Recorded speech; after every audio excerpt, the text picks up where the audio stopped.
होता है केवल एक शंकर की आराधना से समझें। महाराज, भगवान शंकर को जब जलंधर की पत्नी वृंदा, जलंधर के जब प्राण छूटे,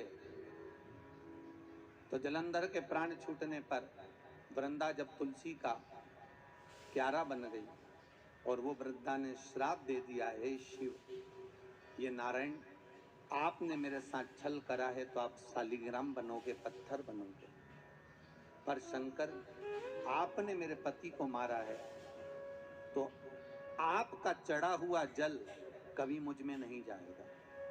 तुलसी के क्यारे में शंकर का चढ़ा हुआ जल कभी नहीं जाना चाहिए।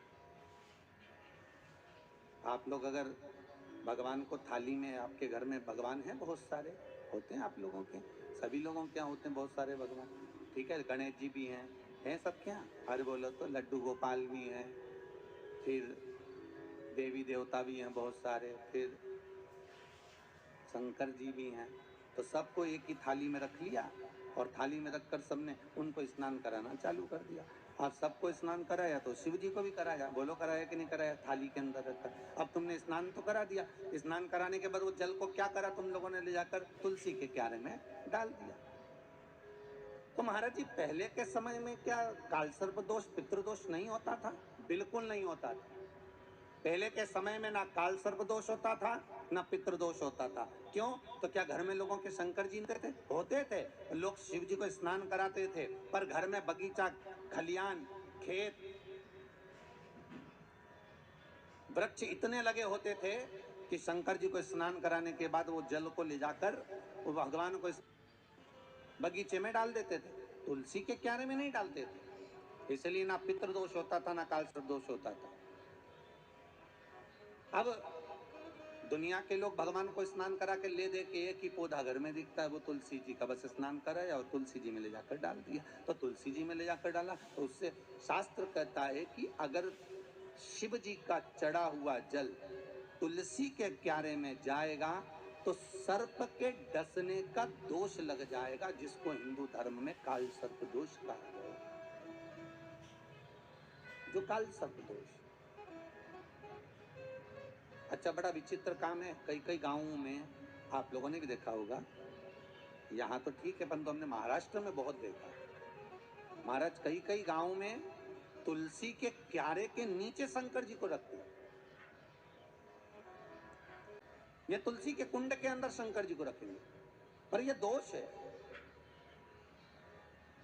वो तो ना जाने कहां से बुद्धि आ गई ऐसी कि तुलसी के क्यारे के अंदर शंकर जी को रख दो, तुलसी के क्यारे के नीचे शिव जी को रख दो, या तुलसी के क्यारे के अंदर शंकर भगवान को विराजमान कर दो। ये विवेक ना जाने कौन दे देता है आप लोगों को। अरे जरा सा गलत देखने पर अश्वत्थामा की बुद्धि फिर सकती है। रात्रि के समय पर अश्वत्थामा बैठे हुए थे,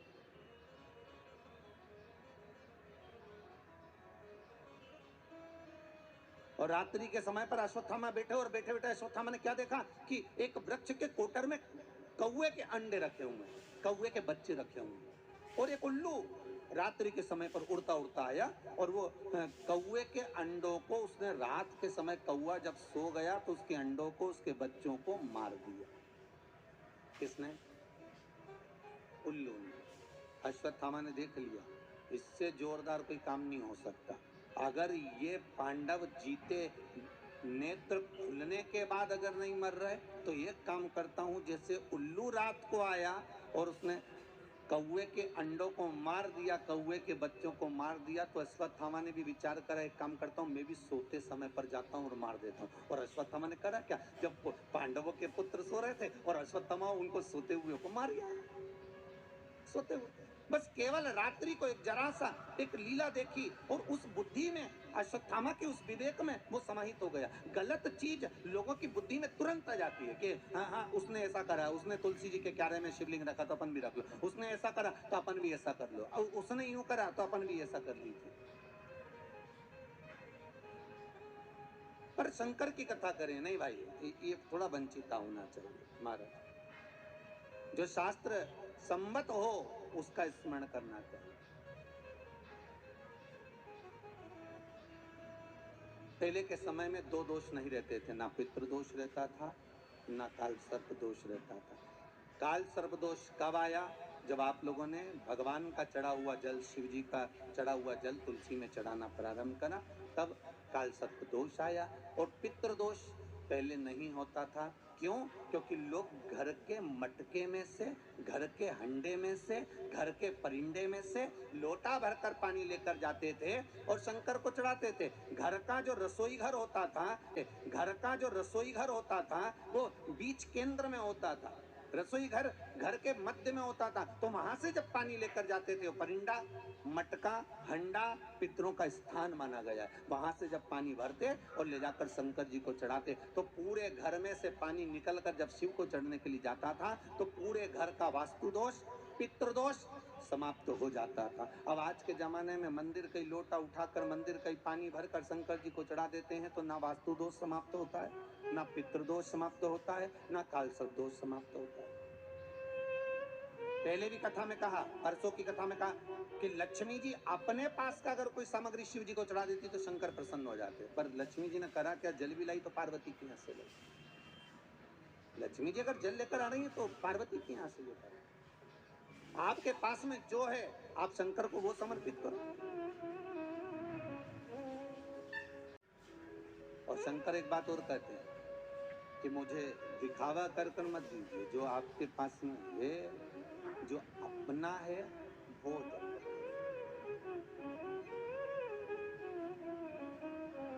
और जो श्रेष्ठ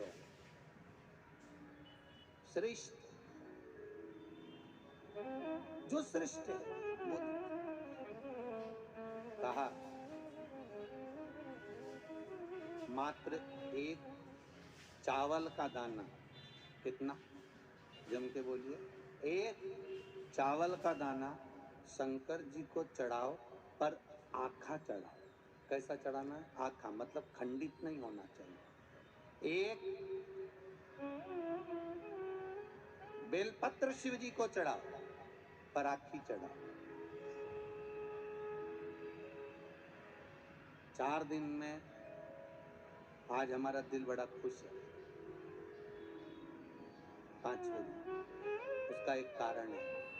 5 दिन से 4 दिन से शंकर जी पे जो बेलपत्र चढ़ रही थी पोथी पर, वो सब जजमान जो तोड़ कर दे देते थे, खंडी टूटी फूटी सब चढ़ जाती। पर आज भले छोटी सी बेलपत्र है, पर आज जो चढ़ी है बाबा की कृपा से वो पूर्ण चढ़ी है। तो आज दिल खुश हो गया ये देखकर कि शिव महापुराण पर आज जो बेलपत्र समर्पित करी वो भले भले कम चढ़ा, एक चावल का दाना चढ़ा पर आखा चढ़ा।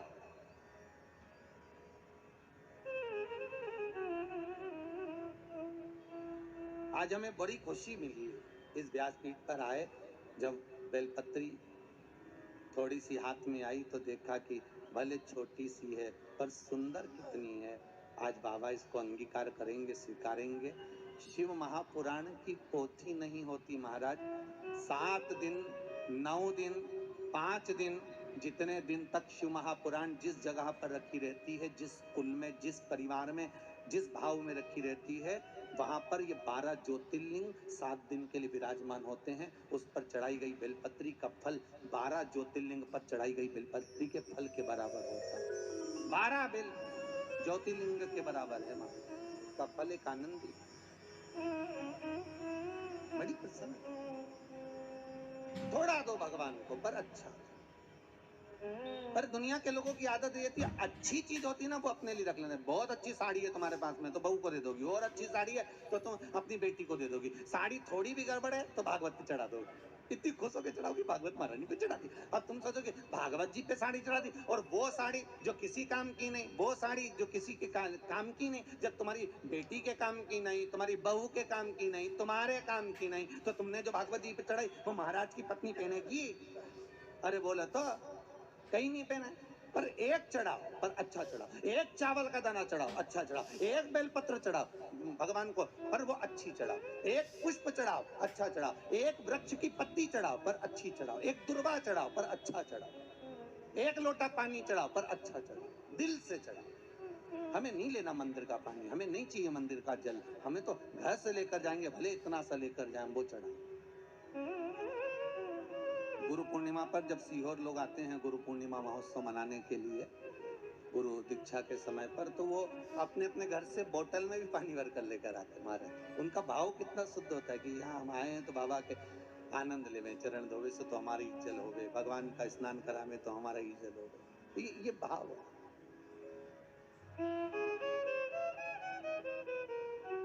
अभी सीहोर में रुद्राक्ष महोत्सव था।